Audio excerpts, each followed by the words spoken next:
Good evening, everyone. I almost said good morning, but it's the evening. At least on the East Coast. That is true. That is so true.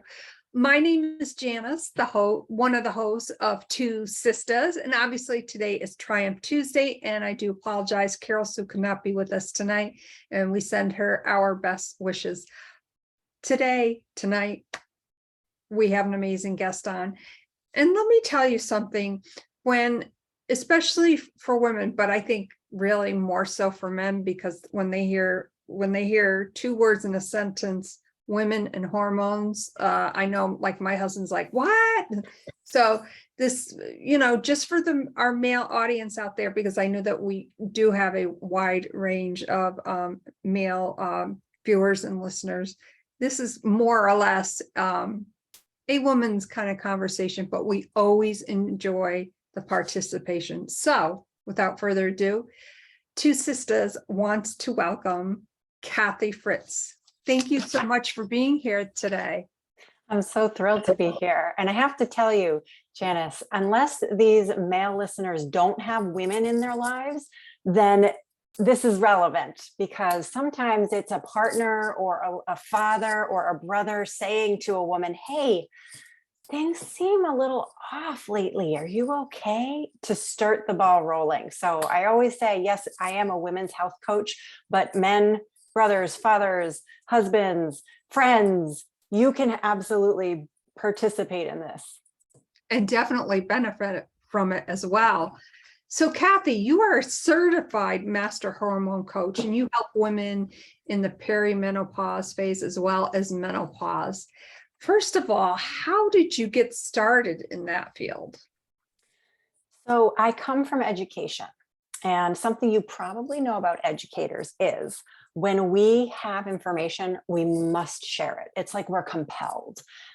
So when I started researching my own hormonal imbalance and discovered the total lack of information and the huge amount of misinformation out there about midlife hormones and what women could do to naturally balance them, I was just appalled. And I thought, okay, there's clearly a need here. And I am so happy to fill it. And I caught two keywords there, which I think are very important to chat about, to naturally balance. Because we know that there is hormone replacement medications out there. Mm-hmm. And the funny, when I first started dating my now husband is, I would take off my glasses and say, you don't want to mess with a woman who's on hormone replacement therapy. You get my drift? That's very cute.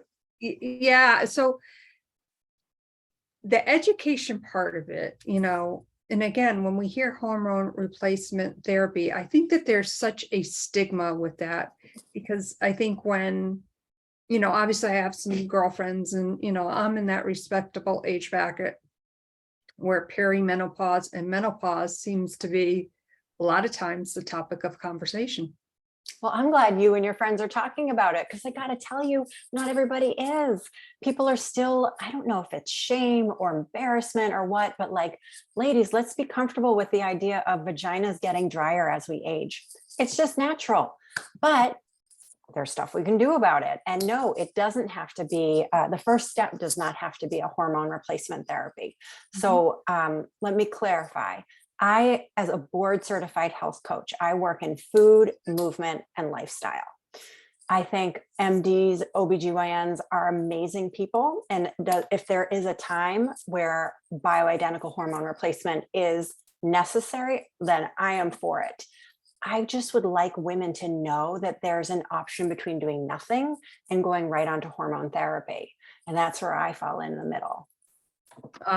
Yes. For many women, I know for myself, I was forced into, I don't want to say forced, but I'm not sure what the right word is. Strongly encouraged, I guess. I had to have a hysterectomy at the age of 29. So I obviously was very, very young. And, once I was through the post-op and all that kind of stuff, I was placed on hormone therapy. Yep. treatment. And at some point, I decided to, have that conversation with my OBGYN. Do I really need to be on this? What are some things that I can do? And if we're going to naturally balance our hormones, I think it's important to have the necessary research. I think we all tend to go to Google a lot, and there's, I think, some misconceptions about that. But I do think if we take the opportunity to research it ourselves so that we can ask the right questions to our physician or our health coach or whomever it may be. Absolutely. And there are great resources and more resources keep coming out. One of my favorites is Dr. Laura Brydon. She's actually from New Zealand. And I just love what she's doing. Super evidence-based, very conservative, not pushing hormone therapy on every woman once she hits 40. I just think she's fantastic. So any listeners who are looking for, a doctor resource, that's who I would recommend as a really great place to go and find out more information. Thank you for that. And, that is so vital to have a source that you are familiar with, that you trust, and that that your clients or maybe soon to be clients or whomever it may be can really, check her information out and see what is out there, and perhaps, make an appointment with her and have that necessary information, which is so critical. Yeah, I agree. And, I am so happy to share everything I know with women. And if they can take that information and then make the changes in their lives that are going to move the needle for them and get those hormones balanced, like, more power to you, sister. But I have found that a lot of women really need that, kind of buddy to be linking arms with them and walking the journey. And that's, again, where my expertise lies, not in leading the way. I'm not going to pull them along. I am going to stand next to them and ask them, okay, where are we going? And then we link arms, and that's where we go. And that is so critical, because think about that for a moment. For someone who is going through that hard time, perhaps, if they have the opportunity to link arms with someone, but you're leading them to discover that for themselves, but leading them along the way, linking arms. I think that's a great analogy for that. Well, can I tell you something, Janice? Yes, absolutely. I didn't used to coach that way. See, I thought I was the expert on all things hormones, which made me the expert on all things helping my client. And over time, and I have 3 certifications now, so you'd hope I'd learned something. I have discovered that I can give my clients all the information and tell them all the things to do, but until they decide that they want to do it, it ain't gonna last. When I finally released my ego around feeling like I had to be the expert and show how, I could make them change and yay me. And I released that and really put them right in that driver's seat and said, you pick the speed, you pick the direction. As long as we're moving forward, we're doing just fine. It totally changed my client's experience. It changed my experience, all for the better. Again, I have all the information, I can give it to them, but what they do with the information has to be their choice. So just for your listeners, if you're thinking about working with a health coach, or really any kind of coach, a business coach, there's lots of types of coaches. You really want someone who is going to let you lead as a client. Yes, they're the expert in their field, but they're going to let you as the client make a lot of the decisions, because that's how things are sustained. That's how change is maintained. If you do it just for the 8, 12 weeks that you're with your coach, and once your coach is out of the picture, you don't keep doing it, well, then it didn't work. And I think really that is the key there, because when you think of somebody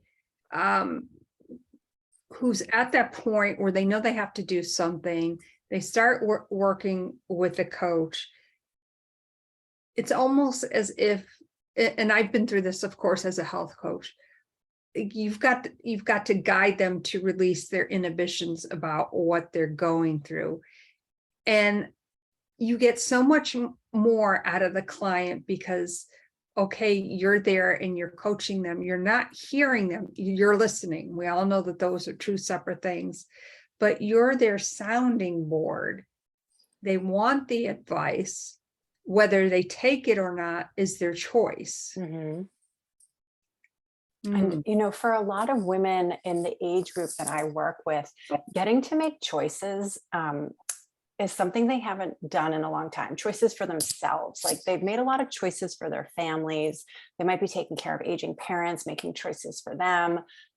They might be making choices, you know, about, you know, household things, but getting the opportunity and the space, just holding space for them to make decisions for themselves about their own health and wellness is like just a magnificent experience for my clients. And I'm sure you found the same in your work. Oh, absolutely. Because them taking that active participation, and let's face it, it's hard. Like being where we are is hard. Getting to be somewhere we want to be and we're working hard is hard. So you have to choose your heart and choose it wisely. But with that being said, the act of them doing that, when they take that control, when they start seeing the process or the progress, I should say, I mean, that has to be, I mean, obviously I know they're like, wow, this is like, I didn't know I could get from here to over here. And I find they get there faster than they think they can. You know, once again, they're given permission to take time and space for themselves. Women do incredible things. And usually in the first couple sessions, my clients are crying because they've been suffering and they, you know, are just overwhelmed. And I had a meeting with a client last week where she was crying and she said, I'm crying tears of joy. Because of that transformation, that thing you're talking about, that they chose their hard. I love that, by the way. I'm going to use that. They chose their hard and they're doing their hard. They're doing their hard. And by the way, I've already trademarked that, so you can't use it. No, just kidding. But when you sit down and think about when you're coaching your clients through that, it's like when you know exactly when that light bulb goes off for them. And it's so amazing to see that. Oh, I'm honored. I tell them to be on this journey, observing you, observing that shift, observing that light bulb go on. It is just, I mean, it's one of my favorite parts of the job. I'm sure for you too. Oh, absolutely. Because when you show them the way and they can take the reins. And at that point, a lot of women, I think they're questioning their self-worth. They're questioning so many different things all at once. And what they thought was impossible was actually possible. Yes, it's a beautiful thing. And I won't start singing. This couple songs just popped into my head. You can sing at any time. I'm a singer too, so break it out, girl. All right. Well, that's wonderful. So you're certified, as I said. When did you become certified? And like how, when you took that certification, because I know, you know, I went to IIN when I got my certification to be a health coach, and it just felt so amazing. But you were directed to take your journey even further. What did that feel like for you? Oh, when I found out that I passed, I was so relieved because it's a hard test. I was encouraged to take it because of my career goals. So right now I just work for myself, but I would really like to end up in a gynecological practice as the resident health coach who gets all the clients that need the coaching. And so knowing that I wanted to get into a medical practice, I knew I needed that board certification. So, you know, when you take something that's hard, you start to try to protect yourself just in case you didn't pass. So I was, kind of telling myself, well, I hope I pass, but if I didn't, I'll just take it again. And the closer we got to finding out our scores, the more I was like, I really hope I passed. I really don't want to do this again. I mean, it's a sort of exam. You study for 3 months. The week before, you basically don't do anything but study. And so when I got that passing score, and I actually passed in the 99th percentile, so I did pretty well on it.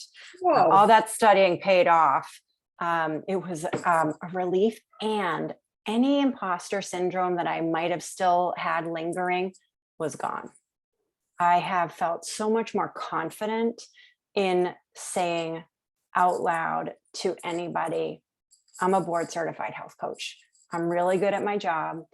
I help women in a really meaningful way, and I get a lot of fulfillment from what I'm doing. And I got to tell you, I never thought I'd leave the classroom. I loved being a high school English teacher. It was a vocation for me, not a job. I really thought I'd be there forever. And, obviously I wasn't, because of making choices for my family that was best. And I didn't know if I'd ever find something that I felt so deeply convicted about. And I have, and that feels so, like, again, fulfilling. That's a good word for it. Oh yeah. And that's such a personal conviction, because when you do what you love and you love what you do, it's not a job. It's like, hey, what's going on today? What am I going to tackle? Who am I going to help? Yeah. That feeling of I get to, not I have to. Absolutely. So I kind of have an off-topic question. Oh, bring it, Janice. Okay. Now, this is an English question. Oh, okay. All right. Whenever I am writing, everyone knows I love to read and write. Mm-hmm. I have to always look up these 2 words. Affect and effect. I knew you were going to say that. I was like, oh, she's picking a homonym. Which one? Oh, I bet it's affect, effect. I just have this, I always have to look it up. That's, what? That's okay. We all have like a couple of things that we always have to check, a certain word that we always spell wrong, so affect, effect. Effects are like the effects of something. So it's the noun. Affect means like the influence. So how you were affected by something. It's the verb form of it. See, Now, affect can occasionally be a noun, but for most of the time, you're going to do effect, noun, affect is the verb. You shouldn't have told me that. Well, it's like that, English is the hardest language because there's a rule, but there's that like 2% of the time where the rule doesn't apply. Right. So fun. There's always an exception to the rule, which of course leaves us back to our discussion. Women going through the different changes, and my sister and I always talk about, hydration. What is one thing you have encountered with women going through perimenopause and menopause? My experience has been that we don't hydrate enough. Oh, okay. Yeah, I would say I do have a number of clients that make one of their little steps to get to what I call their 3-month vision that they create.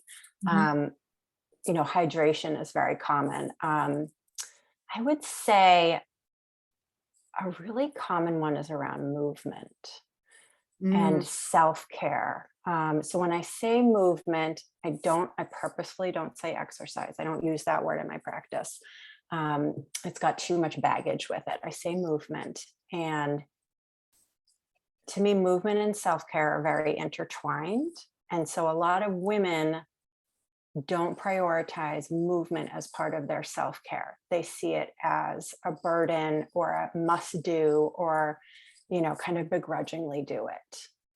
And so we talk a lot about what movement can look like and how to incorporate it in your day in this time of so much sitting. We talk a lot about just little ways to interrupt the sitting. the other thing I want to mention about self-care is it's such a buzzword right now. So I think it sometimes is like people kind of roll their eyes like, oh, self-care. I know. But it really can't be overemphasized of how important it is. But the most important thing is that you like it. So I might love a good Epsom salt bath with my favorite essential oils, but you might be like, oh my gosh, get me out of here before I overheat. And so then you shouldn't take baths for your self-care because it's not. And I can keep taking my baths and enjoying it. One of the things I encourage all women, my clients or not, to do is figure out what your self-care is. Your 5 minutes non-negotiable every day. The thing that you can't wait to do, and do it every single day, whether that's doing a brain dump in the journal, meditation or prayer, reading a chapter of fiction. By the way, that's mine, reading a chapter of fiction. It's non-negotiable for me. I must read some fiction every day because that makes me feel like I'm taking care of me. And it just impacts you on a hormonal level. It impacts you on an emotional level. So I think I got a little tangential with that question, but how did I do? Okay. You did fantastic. And I love the fact that you said, make it non-negotiable. Everybody has 5 minutes. Everybody has 5 minutes. What's yours, Janice? What's your non-negotiable 5?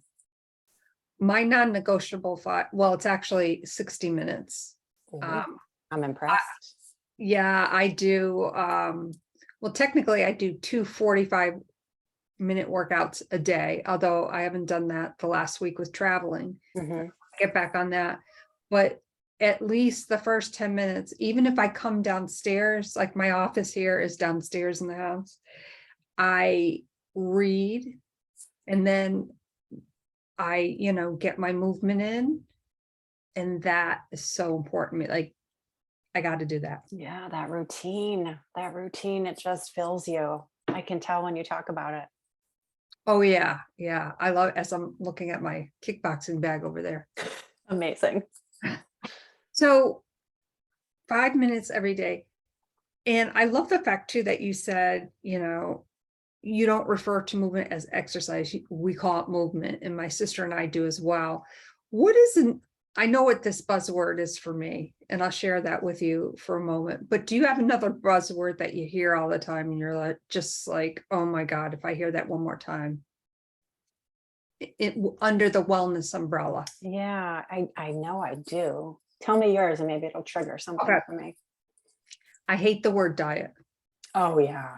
Because for me, it insinuates a negative connotation. Like, I can't even tell you how many diets I've been on. And the problem that I realized with a diet, which was actually early in my 40s, was,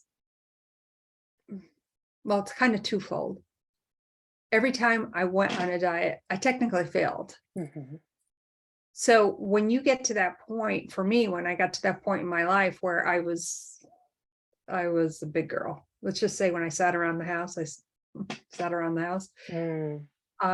I knew in order for me to be successful, and this is when it clicked for me, and I'm not saying this is going to work for other people. It certainly worked for me. I had to look at it as a lifestyle change. And this was way before I became a certified health coach and a personal trainer. So I decided it's going to be a lifestyle change. And that's what I'm going to focus on. I hate to tell you how many times, for instance, that I, went through the drive-throughs in town. I'm guilty. But, I didn't say, okay, I'm quitting cold turkey. And I think there's a lot of misconception, negative connotations with that word diet. Oh, I agree wholeheartedly. And truly, diets are not meant for a prolonged use. They are for quick, usually weight loss that doesn't last. It's not sustainable because, like you said, it's not a lifestyle shift. The only way to have any sort of lasting impact in any area of our lives is if it's a lifestyle change, not a quick fix. So you did trigger for me one of mine, which is the word healthy, especially regarding food. Healthy food. I'm like, oh, so I talk about health supportive, hormone supportive foods, or your goal supportive foods, thinking of it like, does this food or food group or choice support my goal, or does it take away from me succeeding in my goal? So thinking of first, food is fuel. It doesn't have to have all the emotional pieces. And secondly, how's it working in my body for me? I was listening to the gut health coach that you had on. She was really interesting. Cleo was her name. Oh, yes. Yeah. So Yeah. I liked what she was saying about, like, you can't look at a food or a food group and say it's good or bad. With her expertise in gut health, it's how does your gut respond? With my expertise in hormones, it's how do your hormones respond? Does it make you bloated? Does it, give you energy? Or does it take away from your light, from your, life force? And that's really good information to have. I'm a big fan of women figuring out, really paying attention to their bodies, to their experience internally. And that is physical, but it's also emotional. It's mental clarity. It's spiritual. How does that food, after you eat it, make you feel on those levels? And, some of my clients choose to try a little time without caffeine, particularly coffee in the morning.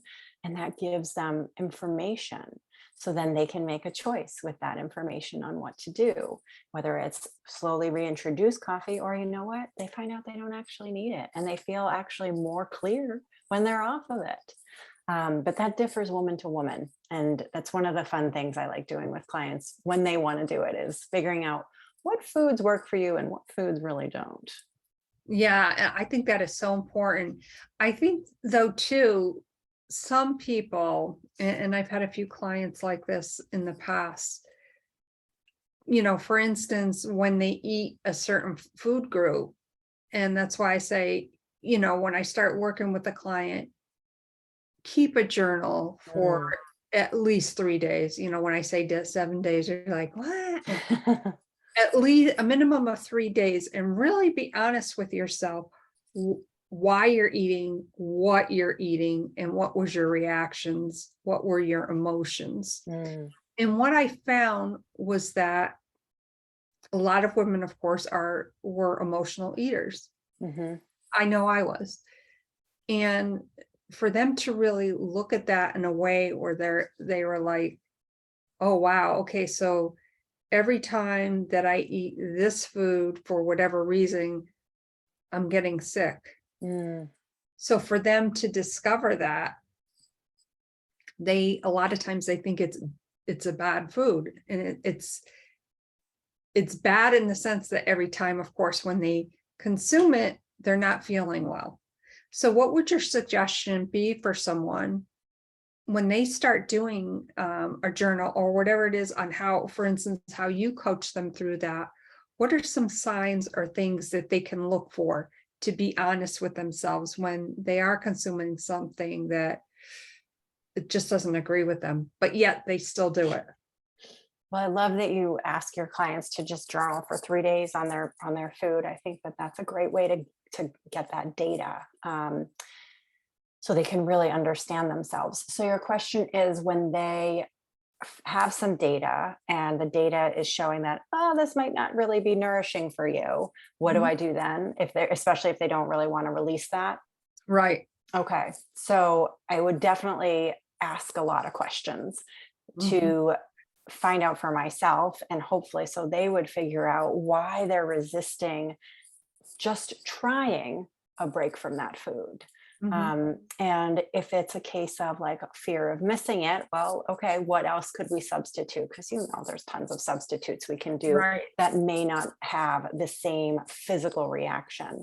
But to your point, if there's an emotional piece, we're really diving into that and trying to figure out, again, through a lot of questions, okay, what's this emotional piece about? And, I'm always referring out to other practitioners if something feels a little bit more than my scope of practice. So should something feel, a little eating disorder-ish, I refer out and I'll say, you know what, this is really important work that you need to do because this is about your past and that's not my scope. My scope is present and future. So you need to work with someone who can dive into this with you in your past, and then you and I can restart our work after you've dealt with that, or while you're dealing with that. But it's really important, I think, for us as health coaches to understand our scope of practice and know when we're, out of our depths, and have a really good referral network. Have you coached clients that have had any type of weight loss surgery, and what has your experience been in coaching them? No, I haven't actually had any clients that have had the surgery. I've definitely had clients who want to lose weight. And that is one of their, 3-month vision goals. But no, I haven't. Have you? Yes, I've had quite a few. And whenever I hear, and I may have shared this, gosh, a week or two ago, but whenever I hear that someone is contemplating weight loss surgery, I cringe. And I cringe because many people that are in that state where they feel that this is their last resort are still looking for that quick fix. And for me, putting your body through all that trauma, but then not dealing with the reasons and the underlying issues that may have caused that person to get there. And it kind of breaks my heart. Yeah. And my understanding of that surgery is that it's not a quick fix. No, I mean, you literally are putting your body through a trauma. And in fact, I also shared a husband and wife team that I was coaching, and they had come to where I was working to go on this program. So I was their assigned health coach, and they really did very, very well at the first month and a half. And then life happens, as we all know, and went back to what they were doing. Each of them had weight loss surgery. So now they've gained it back, and then I called it the then some. And this one particular day, the husband was, this is your fault, we're gaining all this weight back. And I listened intently at what he was saying, and I picked up on all the buzzwords that he was saying. So after he was done, I said, may I say something? And he said, yeah, go ahead. Well, if I'm understanding this correctly, you went to McDonald's or whatever it was, whatever they were doing. Was I there when that happened? I said, I want to make sure that you understand. And my heart was breaking for them. They didn't want to own it. They didn't want to own it. Yeah. And long story short, I just said in a very, nice way, until you both can come to the table and I can meet you at that table, I can't help you if your projection is always going to blame others. And, they thought about and they looked at each other, and at that point, they both understood the point that I was trying to get across. And that's one of the reasons why I don't like when I hear somebody contemplating weight loss. I'm like, oh my God, please don't. There's so much more work to do before weight loss surgery. And I think, to your point, it's not all physical. A lot of it is mental, emotional work that needs to be done. It sure is. Now, Kathy, how can our viewers and listeners get in contact with you? Oh gosh, are we already at the end? This went so quickly. So you guys can find me on my website, kathyfritzcoaching.com. On my website, I have this awesome freebie, 4 surprising ways to reduce your hot flashes, insomnia, and waistline. So they can get that for free. It's a great resource to just get some information and get started. And then I work one-on-one with clients. That's my favorite, but I also am opening a membership. And I'm going to have a special price for the, first crew that joins that membership. So that's a group coaching format. If someone's really symptomatic and really already in a lot of struggle, one-to-one coaching is the way to go, because everything's catered just to you. But if you're just starting perimenopause and you have, maybe a couple symptoms, you just really want to understand the midlife body better and how to support it with food, movement, and lifestyle choices, then the membership's a good fit.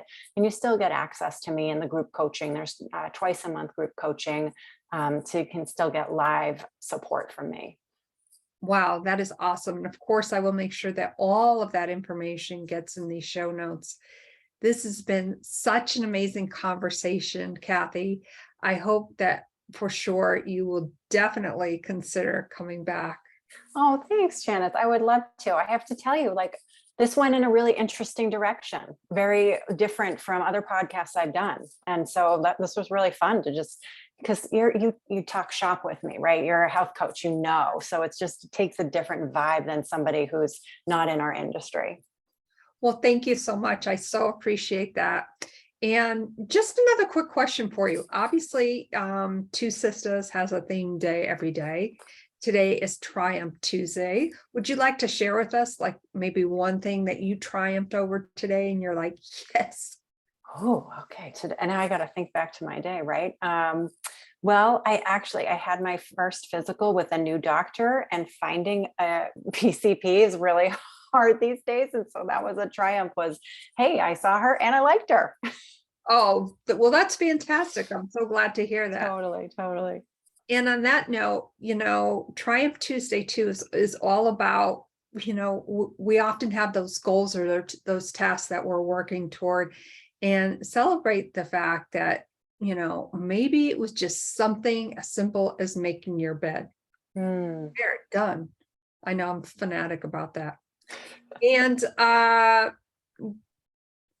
think we may have to, at some point too, have another English kind of discussion. Oh, we can do that anytime. That was my first love. So I am happy to talk about that anytime. Oh, that's wonderful. Can or may? What is your position when somebody says, can I do this? Depends on the situation. Are we being formal? Then you use the may. You want to impress somebody, use the may. You're just talking to your husband, your kids, whatever. Let's keep it informal. Let's use the can. I love it. Thank you so much, Kathy. And on that note, Triumph Tuesday with TwoSistas. Tomorrow is Wealth Wellness Wednesday. We will not be on tomorrow, but we will probably see you sometime on Thursday. Thank you, everyone, for being here this evening. And remember, those little things add up to a triumph. Thank you so much, everyone. Have a great evening. Take care. Bye.